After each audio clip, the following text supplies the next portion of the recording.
In Springfield, Missouri in July 1865, while in a poker game, gunfighter Bill Hickok loses his beloved gold watch to gambler Dave Tutt, who has also been seeing someone else's ex. Tutt tells Bill that he plans to humiliate him even more the next day by showing off his watch in the midst of the town. That day, Bill observes Tutt with his watch as he walks into the town square holding a handgun. The two guys stand 75 yards apart, alone while the villagers disperse. Wild West violence. Historians genuinely disagree greatly over the extent of violence in the American West. According to statistics, American frontier towns were incredibly violent. However, as Robert Dijkstra points out, these figures can be deceiving because we measure homicide rates in terms of homicides per 100,000 people, which means that one free murder in a frontier town with 500 residents could result in an absurdly high crime rate.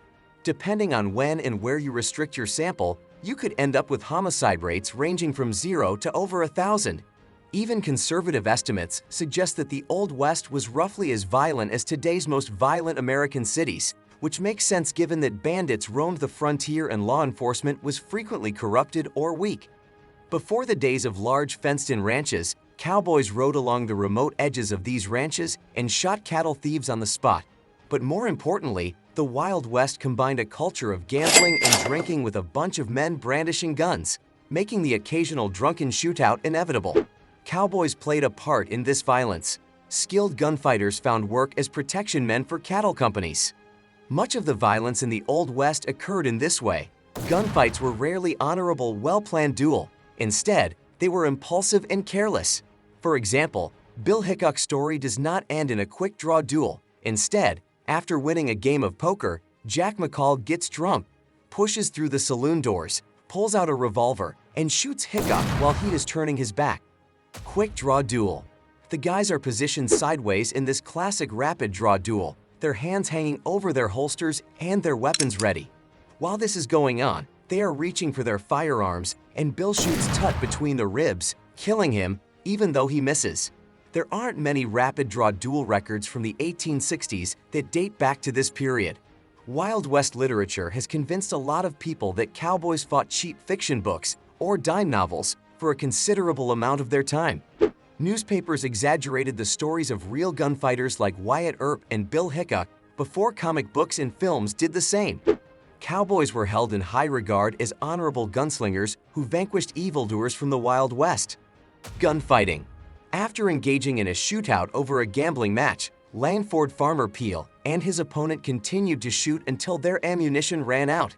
After taking 3 bullets, Peel crawled over to his opponent and used a Bowie knife to win the duel by stabbing him in the chest. Peel made a full recovery, but this kind of unregulated gunfighting was how he lived and died.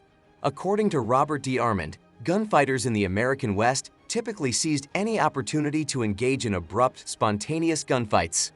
Bull John Bull responded to Peel's challenge to a duel by saying he needed to go upstairs to retrieve his rifle. Peel went across the street to meet his mistress, who was holding Peel's right arm, supposing that Bull was too terrified to fight. Peel observed Bull suddenly come out of the saloon with his own gun in hand. Bull tried to hand the gun back to Peel, but Peel's shooting arm was still in her grip.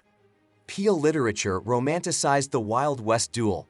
Real gunfights often featured cheap shots, drink, and gambling, more appropriate for a location named the Wild West. The frontiersmen were human beings. They disobeyed the law, indulged in drink, and occasionally lost their cool. Bull killed the mistress by shooting her 3 times. Thank you for watching this episode of History Dose. If you enjoyed it, please consider subscribing to the video and maybe even sharing it with your friends.